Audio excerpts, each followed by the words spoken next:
SG Consultancy Services. Study MBBS in Russia, Philippines, Uzbekistan.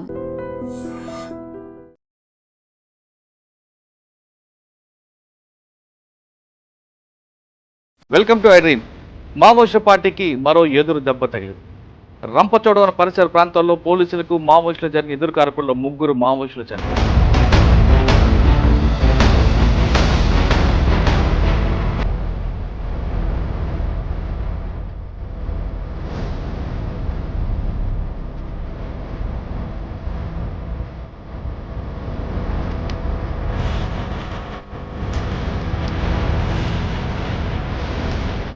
ఆ ముగ్గురులో Gajarla Ravi alias ఉదయ్తో పాటు అరుణ, అదేవిధంగా గాజర్ల రవి గన్మ్యాన్ అంజు ముగ్గురు చనిపోయినట్లుగా తెలుస్తుంది.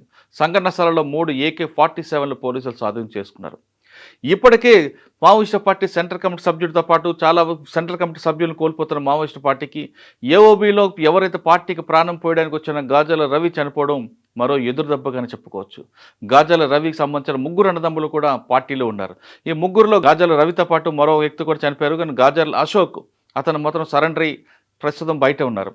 ఇక అరుణ కూడా చలపతి గారి వైఫ్. ఆమె కూడా విశాఖపట్నం పెందూరు జిల్లా చెందిన అరుణ ఇవాళ చనిపోయింది. ఇటీవల కొద్ది రోజుల క్రితమే అరుణ భర్త కూడా ప్రాణాలు కోల్పోయారు.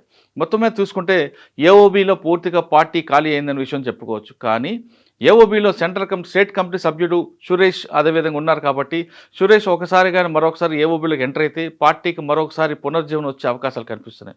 అయితే గత నవంబర్లోనే సురేష్ ఏఓబీలో తలదాచుకున్న గాజర్ల రవిని కలవడానికి ఏఓబీలోకి రావడానికి ప్రయత్నించడం, వెంటనే గ్రేహౌండ్స్ దళాలు కూడా అక్కడ వెళ్లడంతో సురేష్ ఒరిస్సాకు మాత్రమే పరిమితి అయినట్టుగా కనిపిస్తుంది. మొత్తమే తీసుకుంటే మావోయిస్టు పార్టీకి ఏఓబీలో పూర్తిగా ఉనికిని కోల్పోయినట్టుగానే భావించవచ్చు. ఎందుకంటే గాజర్ల రవి చాలా యాక్షన్ టీమ్ ఉంటారు. అతను వరంగల్ జిల్లా వెలిసెల గ్రామానికి చెందిన గాజర్ల రవి ఎప్పటి నుంచో పార్టీలో ఉన్నారు. పార్టీకి వాళ్ళు నిజంగా కుటుంబం అంతా కూడా అంకితమై ఉంది. వాళ్ళు బడుగు బలహీన వర్గాల అభివృద్ధి కోసం పార్టీలోకి వెళ్ళిన కుటుంబ సభ్యుల్లో ఒక అశోక్ మాత్రమే సరెండర్ అయ్యారు. మిగతా 2 కూడా చనిపోయారు. ఇక అదేవిధంగా అరుణ తమ్ముడు కూడా ఇటీవల కాలంలో పాలసముద్రం ఎన్కౌంటర్ అరుణ తమ్ముడు చనిపోయారు. అరుణ అమ్మ కూడా పార్టీలోనే చనిపోయారు. ఈ విధంగా తీసుకుంటే 2 కుటుంబాలు కూడా పూర్తిగా పార్టీకి అంకితమై ఉన్నాయి. అటువంటి అంకిత గల సభ్యులు పార్టీని కోల్పోవడం పార్టీకి పెద్ద దెబ్బగానే చెప్పొచ్చు. మొత్తం మీద తీసుకుంటే అమిత్ షా ఇచ్చిన డెడ్ లైన్కి ముందే వీళ్ళందరూ కూడా పార్టీకి నష్టం జరుగుతుందని తెలుస్తుంది.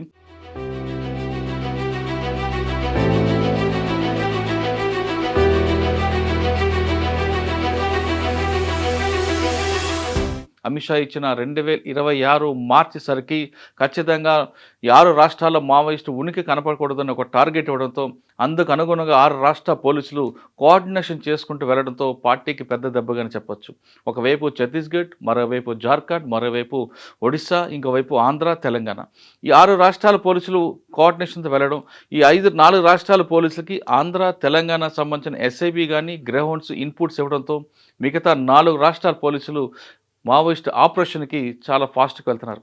ఆపరేషన్ కగార్ అని పేరు మీద ప్రారంభించిన ఈ ఆపరేషన్లో ఆంధ్ర, తెలంగాణ సంబంధించిన గ్రేహౌండ్స్ అధికారులు ఎస్ఐబి వాళ్ళ ఇన్పుట్స్తో సక్సెస్గానే వెళ్తుందని భావిస్తున్నారు. మరోవైపు కేవలం ఎన్కౌంటరే కాకుండా ఎవరైతే జనజీవన శ్రమతలకు వస్తారో వాళ్ళకి ప్రభుత్వ పథకాలు అందిస్తామంటూ 6 రాష్ట్రాల ఉన్నతాధికారులు చెప్తున్నారు.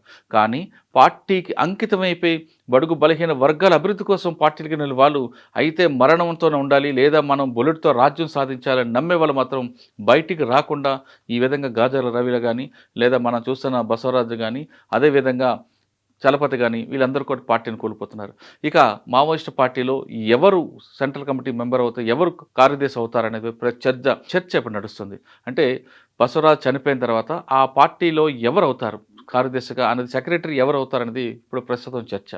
సెక్రటరీగా అవ్వాల్సిన వాళ్ళు తీసుకుంటే తెలంగాణ సంబంధించిన మల్లోజు వేణుగోపాల్ అవ్వచ్చు, లేదా తిరుపతి అయినా అయ్యే అవకాశాలు కనిపిస్తున్నాయి. లేదు ఛత్తీస్గఢ్ సంబంధించిన రాజన్న కానీ అయ్యే అవకాశాలు ఉన్నాయి. కానీ మొత్తం మీద తీసుకుంటే పొలిటికల్ బ్యూరోలో తీసుకుంటే మల్లోజు వేణుగోపాల్కి పెద్ద పట్టుంది. అదేవిధంగా మిలిటరీ ఆపరేషన్లో తీసుకుంటే తిరుపతికి పట్టుంది. కాబట్టి వీళ్ళిద్దరు ఎవరైనా సెక్రటరీ అయ్యే అవకాశం ఉంది. అయితే ఈ సెక్రటరీ అవ్వాలంటే మావోయిస్టు పార్టీ పోలిట్ బ్యూరో సమావేశం నిర్వహించిన తర్వాత అందులో దీని విషయమే చర్చిస్తారు. ఈ చర్చలు జరుగుతున్న సమయంలోనే గాజర్ల రవి ఈరోజు చనిపోవడంతో పార్టీకి మరో ఊహించిన దెబ్బ అనుకోవచ్చు. ఈ విధంగా పార్టీని చూస్తుంటే 6 రాష్ట్రాల పోలీసులు కూడా ఉక్కిరి బిక్కిరి లేకుండా చేయబట్టి ఇటువంటి నష్టాల మీద నష్టాలు పార్టీకి జరుగుతున్నాయి. మరోవైపు పార్టీకి పోలీసుల వైపే కాకుండా ప్రజల నుంచి కూడా సానుభూతి లేకపోవడంతో పార్టీ మనుగడకి మరో కష్టంగా తెలుస్తుంది. ఎటు చూసినా పోలీసులు కనిపిస్తున్నారు. అన్నిటికన్నా ఇంపార్టెంట్ ప్రకృతి కూడా సహకరించకపోవడం వాళ్ళకి మరో దెబ్బ. ఒకవైపు అడవుల్లో ఉన్న వాళ్ళందరూ కూడా బయటికి రావడం ఎండల్లో, ఇప్పుడు వర్షాలు పడినా తిరిగి అడవి ప్రాంతానికి వెళ్ళాలనుకున్న సమయంలోనే పోలీసులు ఈ విధంగా మాట వేసి చేయడం. అంతేకాకుండా పోలీసుల దగ్గర ఎక్సలెంట్కి సంబంధించిన ఒక టెక్నాలజీ ఉంది. ఆ technology drone technology, thermal technology వాడడం, అడవిలో ఎవరు ఎక్కడ తిరుగుతున్నా బంకర్లో దాక్కున్న ఆ డ్రోన్ టెక్నాలజీ అంటే థర్మల్ టెక్నాలజీ ద్వారా పిన్ పాయింట్ పట్టుకొని కరెక్ట్ టైంకి వెళ్ళి అక్కడ ఎన్కౌంటర్ చేస్తున్నారు.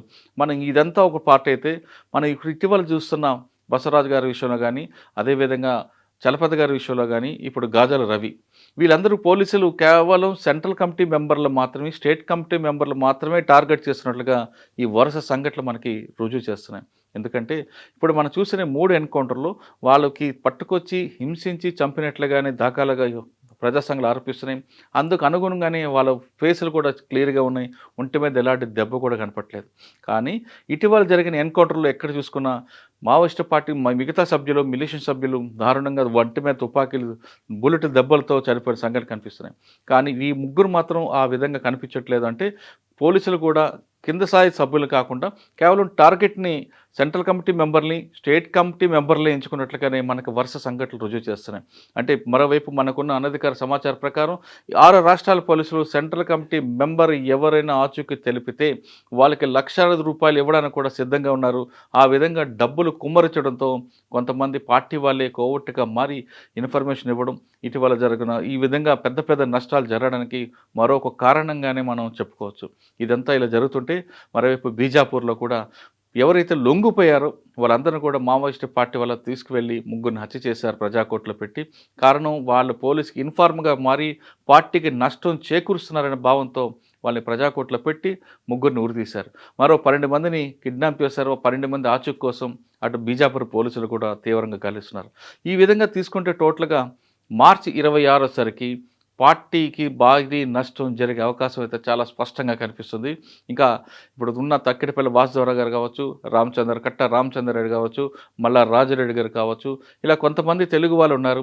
వాళ్ళందరూ సెంట్రల్ కమిటీలో ఏ విధంగా ఉంటారనే విషయాన్ని కూడా మనం ఆలోచించాలి. మొత్తం మీద తీసుకుంటే సెంట్రల్ కమిటీలో గతంలో 45 మంది ఉండేవారు తెలుగు వాళ్ళు. తెలుగు వచ్చిన వారు తెలంగాణ కానీ, ఆంధ్ర కానీ. ఇప్పుడు అది 17కి పడిపోయింది. ఈ 17 మందిలో ముప్పాల గణపతి కానీ వీళ్ళందరూ కూడా వయసు మీరేది, వాళ్ళు కూడా నడవలేని స్థితిలో ఉన్నారు. కాబట్టి వాళ్ళ ఆచూకీ ఎలాగుందనే విషయం కూడా ఆందోళన కలిగిస్తుంది. ఇక పూర్తిగా గతంలో ఆబూజ్మడి వరకే పరిమితమైన మావోయిస్ట్ పార్టీ ఇప్పుడు మధ్యప్రదేశ్లో నేషనల్ పార్క్కి మకాం మార్చింది. ఎందుకంటే నేషనల్ పార్క్ అనేది వాళ్ళకి బాగా పెట్టని కోట, అక్కడ సేఫ్ జోన్గా భావించి ఇటు తెలంగాణ కానీ ఇటు ఆంధ్రప్రదేశ్ కానీ రాకుండా అబూజ్మడ్ పూర్తిగా సిఆర్పిఎఫ్ క్యాంపులతో ఉన్నాయి కాబట్టి అటు కంప్లీట్గా నేషనల్ పార్క్ వెళ్ళి అక్కడ కూడా ఎన్కౌంటర్ జరగడంతో ఇప్పుడు ఇటువైపు వెళ్ళాలనేది వాళ్ళకు ఒక ప్రశ్న. ఇకపై కానీ తెలంగాణ కానీ ఆంధ్రప్రదేశ్ కానీ వచ్చే దాఖలాలు మాత్రం ఎక్కడ కనపట్లేదు. ఎందుకంటే తెలంగాణ, ఆంధ్రప్రదేశ్లో ఎస్ఐవి, గ్రేహౌండ్స్ ఈ రెండు రాష్ట్రాలకి ఒక పెద్ద పెట్టిన కోట కాబట్టి, ఒక ఆస్తి కాబట్టి, ఈ 2 ఏజెన్సీస్ కానీ కలిస్తే పార్టీకి పూర్తిగా ఉనికికే దెబ్బ అవుతున్న ఉద్దేశంతో వాళ్ళు ఎవరు తెలంగాణ వైపు కానీ ఆంధ్ర వైపు కానీ చూడకుండా కంప్లీట్గా నేషనల్ పార్కే ఉండి కొంతకాలం తర్వాత పార్టీకి పునర్జీవం తీసుకొద్దాం ఉద్దేశంలో ఉంటుండగానే మనకు సమాచారం. ఇదంతా ఒక పార్ట్ అయితే, మరోవైపు పార్టీని లీగలైజ్ చేస్తే ఎలా ఉంటుంది అన్న ప్రశ్న మావోయిస్ట్ పార్టీలో చర్చగా నడుస్తుంది. పార్టీని లీగలైజ్ చేస్తే కొంతకాలం మనందరం బ్రీతింగ్ తీసుకోవచ్చు, పార్టీని తిరిగి మనం పునర్జీవం కల్పించవచ్చు అనే ఉద్దేశం కూడా నడుస్తున్నట్లుగా ఉంది. ఎందుకంటే 1977లో కొండపల్లి సీతారామ గారు కూడా ఇదే విధంగా పోలీసులు ఒత్తిడి తట్టుకోలేక పార్టీని లీగలైజ్ చేశారు. దాంతో కొంత ఊపిరి వచ్చింది కాబట్టి, అదేవిధంగా 2004లో చర్చల సమయంలో కూడా పార్టీ కొంత బ్రీతింగ్ టైం దొరికింది కాబట్టి ఇటువంటివి ఏవైనా చేస్తే బాగుంటుంది, లేదంటే పార్టీ పూర్తిగా నష్టం జరిగే అవకాశం ఉందని పార్టీలో అంతర్గత చర్చ జరుగుతున్నట్లుగా మనకు సమాచారం. మొత్తం మీద తీసుకుంటే 2026 సరికి పార్టీ ఉంటుందా అంటే ప్రభుత్వాన్ని పైచే అవుతుందా, పార్టీది వ్యూహం ప్రకారం ముందుకు వెళ్తారనేది కాలమే సమాధానం చెప్పాలి. iDreams, this police diaries is something very, very valuable towards that. I must really appreciate Murali, your insights. iDreams founder and CEO Chinna Vasudev Reddy gartoni Muralidhar crime stories చాలా famous అయిపోయినావు. We did this with Gautam Sawant garu and Sanjana sir. Well done. Congratulate him for doing so well, and I congratulate him, his boss also, for doing so well.